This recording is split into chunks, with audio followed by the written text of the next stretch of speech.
சண்முகபரணி சீரியல்ல இப்போ ஒரு அட்டகாசமான எபிசோட் வந்திருக்குன்னே சொல்லலாம். ஸ்கிப் பண்ணாம ஃபுல்லோடையும் கேளுங்க. அதுக்கு முன்னாடி இந்த வீடியோ பிடிச்சிருந்துச்சுன்னா லைக் பண்ண பாருங்க. ரொம்ப பிடிச்சிருந்துச்சுன்னா நம்ம சேனலுக்கு வந்து சப்ஸ்கிரைப் பண்ணி கண்டினியூஸா ஆதரவு தாங்க. பரண் மேலேருந்து பெட்டி எடுக்கும்போது வந்து அந்த இடத்துல என்னமோ ஒன்று ஆயிடுது போல இருக்குது. நம்ம முத்துப்பாண்டிக்கு கையிலேருந்து லைட்டாக வந்து ரெட் கலர் வெளில வருது. உடனே என்னையா இதை கூட ஒழுங்காக எடுக்க தெரியாதா அப்படின்னு சொல்லும்போது, கொஞ்சம் பார்த்து உஷாராக இருந்திருக்கலாம்னு சொல்லும்போது, கரெக்டாக பரணி வந்து பார்த்துட்றாங்க. அவங்க எப்போதும் என்ன செய்வாங்களோ அதை வந்து கவனமாக வந்து செஞ்சு முடிச்சிடுறாங்க அந்த இடத்துல. இது மாரி உனக்கு ஒண்ணு போடட்டா? அதெல்லாம் ஒண்ணும் வேணாம். போன மாசம் தான் போட்டது அப்படின்னு சொல்லும்போது, அந்த இடத்துல வந்து எதார்த்தமா வந்து செல்லகனிகிட்ட பேசுறாங்க. உங்க மாமாவுக்கு வந்து அறிவே இல்ல. ஏன் எதுக்காக சொல்றீங்க? பின்ன பெட்டி எடுக்கும்போது கூட இது மாரி தகரத்தில எடுக்கிறப்ப கொஞ்சம் கவனமா இருக்கணும்னு தெரிய வேணாமா? அப்படின்னு சொல்லி கிண்டல் அடிச்சு பேசும்போது, சமைச்சாச்சு எல்லாரும் வந்து சாப்பிடுங்க அப்படின்னு சொல்லிட்டு இருக்காங்க. அந்த இடத்துல அப்பன்னு பார்த்து, என்ன ஆச்சு என் மாமாக்கு? கையில என்ன இப்படி ஆயிருக்கு? இப்ப தான் வந்து செல்லக்கனிகிட்ட சொன்னேன். ஏதோ தகர பெட்டி எடுக்கும்போது இது மாரி ஆயிடுச்சாம். எதுக்கு மாமா உங்களுக்கு வெட்டி வேல? ஆமா. எல்லார விட ஒசரமா இருக்குன்னு சொல்லிட்டு கீழேருந்து எடுத்தா, அது எப்படி இருக்கு? என்ன பொசிஷன்ல எடுக்கணும்னு தெரிய வேணாமா? அப்படின்னு சொல்லி அந்த இடத்துல சண்முகம் வந்து பேசுறாங்க. வெளித்தட்டுல வந்து சாப்பிடலான்னு சொல்லி அந்த இடத்துல வந்து கூப்பிடுறப்ப, "எனக்கு ஒண்ணும் வேணாம். அவங்கள சாப்பிட சொல்லு" அப்படின்னு சொல்லிட்டு, "எனக்கு முக்கியமான வேலை இருக்கு. சாப்பாடுலாம் தான் முதல்ல வந்து சாப்பிடணும். எந்த வேலையா இருந்தாலும் அப்புறமேட்டு பார்த்துக்கலாங்கிற" மாரி தான் சொல்றாங்க அந்த இடத்துல. நம்ப சண்முகத்தோட ஃப்ரெண்ட் வந்து சொல்லிட்டு இருக்காங்க. "ஏலே அப்புறம் சாப்பிட்டுக்கலாம். ஒரு கணக்கு வழக்கு முக்கியமானது இருக்கு. நான் வந்து விசாரிக்கணுங்கிற மாரி உன்ட்ட கேட்கும்போது, ஏதோ சண்ட போல இருக்கு. என்ன முத்துப்பாண்டி வந்து திட்டினானா உன்ன? சாப்பிட மாட்டேங்கிற அவன் இருக்கும்போதே, ஏய் காரணம் சொன்னா புரிஞ்சுக்க மாட்டேங்கிறியா? வாடி" அப்படின்னு சொல்லும்போது, "எதுக்காக சொல்ற? ஏய் வான்னா வா. சும்மா எதுக்கு ஏன்னு கேள்விலாம் கேட்காதன்னோனே, உன்ட்ட கணக்கு வழக்கெல்லாம் பேசணும். நீயும் என் பின்னாடி வான்னோனே, சண்முகத்தோட ஃப்ரெண்டையும் வந்து கூப்பிடுறாங்க.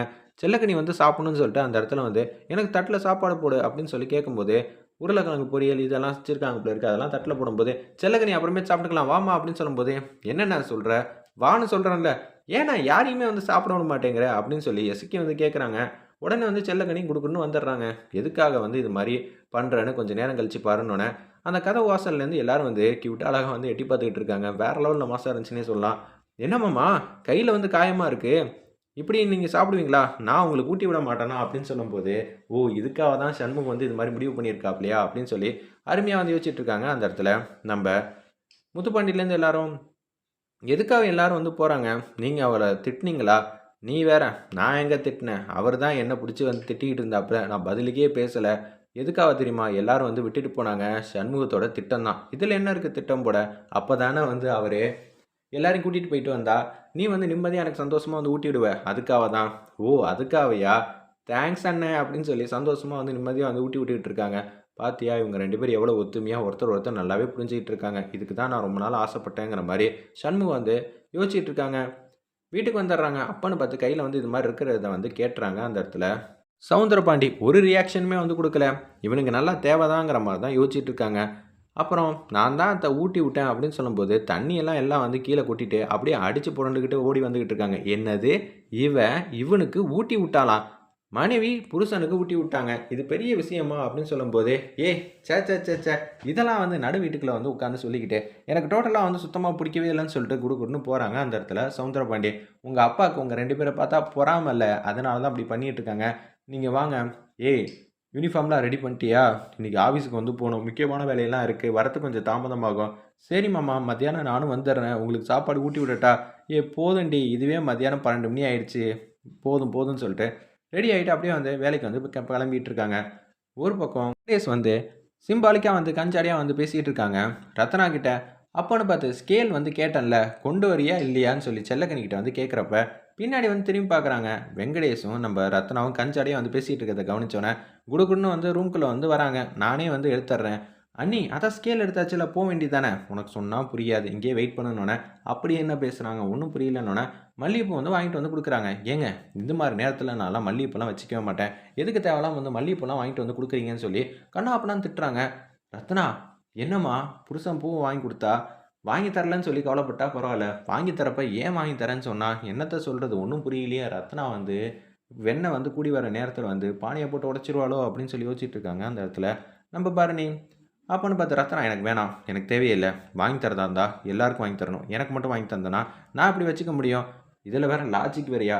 அங்க பூ இருக்குல்ல செல்லக்கனி யாருக்கும் தெரியாம போய் நைஸா வந்து எடுத்துட்டு வான்னோனே, செல்லக்கனி மாட்டுக்கும் ரத்னாவ பார்க்காமயே டக்குனு வந்து எடுத்துட்டு வந்துட்டாங்க. "நீ அங்க போனதுக்கப்புறம் வாயே தொறக்கக்கூடாது. நான் பேசுறதுக்கெல்லாம் அமைதியா இருக்கணும். சரின்னு மட்டும் தான் சொல்லணும். சரியா?" "ஏன் அப்படி?" "ஏய் சும்மா இரு. உன்ன சமாளிக்கிறதுக்குள்ள போதும் போதும்ன்னு ஆகுது." ஆமா, இங்க ரத்னாவுக்கே ஒண்ணும் புரியாம இருக்கிறப்ப, நான்லாம் உன்னெல்லாம் என்னத்த சொல்றதுங்கிற மாரி அந்த இடத்துல வந்து கேட்குறாங்க. ஒரு பக்கம் கேஷுவலா வந்து போறாங்க. நம்ப செல்லக்கனியும், பரணியும், "ஏய் வெங்கடேஷ் பூ வாங்கி குடுத்தீங்கல்ல, ரொம்பவே தேங்க்ஸ்." "ஆமாமா, நான் உங்களுக்கு வாங்கி குடுத்தேன்ல." அப்படின்னு வெங்கடேஷ் வந்து கரெக்ட்டா வந்து பாயிண்ட் பிடிச்சுட்டாங்க. "எல்லாருக்கும் வாங்கி குடுத்தேன்னு சொல்ல வேண்டியது தானே?" "ஆமா, எல்லாருக்கும் தான் வாங்கி குடுத்தேன். நான் எங்க பேசும்போது நீ தான் கவனிக்கவே மாட்டேங்கிறியே. அப்படி இருக்கும்போது, உனக்கு மட்டும் நான் பூ வந்து வாங்கிட்டு வர முடியுமா? எல்லாரும் இருக்காங்கல்ல." அப்படின்னு சொல்லி வெங்கடேஷ் வந்து கரெக்ட்டா வந்து பாயிண்ட்ட பிடிச்சு பேசுறாங்க. வெங்கடேஷ் வந்து தேறிடுவாப்புல, கெட்டிக்காரரா இருக்காப்புல. ஆனா என்ன பண்றது? ரத்னாக்கு தான் ஒண்ணும் புரிய மாட்டேங்குது. நைட் நேரம் யாரும் பூ வச்சுப்பாங்களா? எனக்கு ஒண்ணும் வேணான்னு சொல்லிட்டு அந்த இடத்துல வந்து காலையில வச்சுக்கிறேன்னு சொல்லிட்டு போறாங்க. இது எல்லாம் உன் மனச மாத்தி என் வீட்டுக்கு வந்து கூட்டிட்டு வரதுக்காக மட்டும் தான். தேவையில்லாம பிரச்சனை மேல பிரச்சனை பண்ணிட்டு இருக்க. இது எல்லாமே வந்து ஸ்கோர வந்து ஏத்திக்கிட்டே போது. வீட்டுக்கு வருவல்ல, அப்புறம் நான் உன்ன உண்டு இல்லன்னு ஆக்குறேங்கிற மாரி உச்சக்கட்ட கோவத்துல வந்து மனசுல நெனச்சுக்கிட்டு, அப்படியே சிரிச்சுட்டு அங்கேருந்து போறாங்க. "ஏலே சவுந்தரபாண்டி, வீட்ல நடக்கிறதெல்லாம் பார்த்தா எனக்கு ரொம்பவே சிரமமா தான் இருக்கு. பார்த்துக்க, உன்னோட கெத்து, மரியாதை எல்லாம் வந்து போயிடும் போல இருக்கே. என்னக்கா சொல்ற? நீ அங்கலாம் தனியா வந்து இருந்தா சமாளிச்சுருவியா? என்னடா பண்ணுவ அங்க போனா?" "அக்கா, அங்க போ வேண்டிய அவசியம் இல்ல. எனக்கு தேவையும் இல்ல.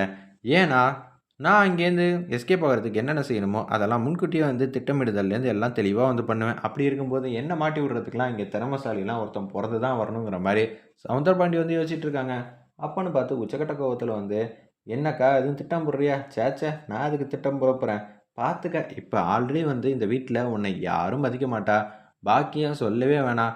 எசக்கி சண்முகத்தோட தங்கச்சி. சிவபாலன் உனக்காக ஆதரவே தரமாட்டான். அப்படி இருக்கும்போது முத்துப்பாண்டி மட்டும் தான் உன் பக்கத்துல நின்னுகிட்டு இருந்தான். இப்ப எசக்கி பக்கமும் அந்த குடும்பத்துல ஒரு ஆளாவே மாறிட்டான். இப்ப நீ என்ன பண்ணுவ?" எசக்கி வந்து இப்ப 2 பேரும் தனித்தனியா அப்படி இருக்கும்போதே வந்து ஒத்துமையா இருக்காங்களே! அவங்க 2 பேரும் சேர்ந்து வாழ ஆரம்பிச்சுட்டாங்கன்னா, உன் ஆட்டம் திண்டாட்டம் தான்.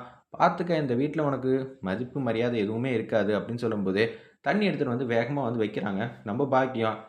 "எதுக்காக தண்ணி எடுத்து வேகமா வைக்கிற? மூஞ்சிலலாம் தெளிக்குதுல்ல. ஆல்ரெடி வச்சிருந்த தண்ணிய வந்து கொட்டுனவங்க தானே. இந்த தண்ணிய குடிச்சுக்கிட்டு இருந்தா போதும்ன்னு" சொல்லிட்டு பாக்கியம் மட்டுக்கு போறாங்க. உடனே வந்து எல்லாத்துக்கும் ஒரு முடிவு கட்டுறேன். முடிவு கட்டாம விடமாட்டேங்கிற மாரி அந்த இடத்துல வந்து சவுந்தரபாண்டி வந்து யோசிக்கிறாங்க. இவன இதே மாரி பாதையில வந்து கொண்டு போய் கடைசியில வந்து இவன வலை விரிச்சு அப்படியே உள்ள உட்கார வச்சிரணும். "என்னையா தம்பி உள்ள வச்ச? பதிலுக்கு பதில் பழி வாங்காம நான் உன்ன சும்மா விடமாட்டேங்கிற" மாரி தான் அந்த இடத்துல வந்து யோசிச்சுட்டு இருக்காங்க. நம்ப பாண்டியம்மா. வெயிட் பண்ணி பார்ப்போம். என்ன நடக்க போதுன்னு.